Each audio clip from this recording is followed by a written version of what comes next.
Hello guys, good night. দেখো আমার মেয়ে এখন আমাকে রাতের চুল বেঁধে দিচ্ছে। ও বিনুনি করতে পারে, আমি মা হয়ে পারি না।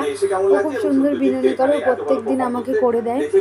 তো দেখো, আর ওইদিকে নিচে দেখো কেমন ওর পুতুলকে সাজিয়েছে। দেখো, দাঁড়াও, ছোটবেলা থেকে এতটা বড় করেছি, দেখতে পেরেছো? পুতুল খেলছিল, খেলতে খেলতে আমার বিনুনিটা এখন করে দিচ্ছে।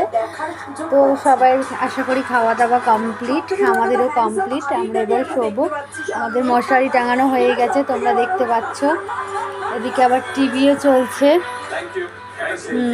তো বলো, তোমাদের সবাই খাওয়া দাওয়া হয়েছে কিনা কমেন্টে জানিও। রাত্রে কি খেলে? আমি খেলাম রুটি, একটু ভাতও, পনিরের ডালনা, আলু ভাজা। মেয়ে খেয়েছে সুজি, রুটি, পনির। ওর বাবার আজ একটা ক্যাটারিং আছে, তো ওখানে খিচুড়ি হচ্ছে।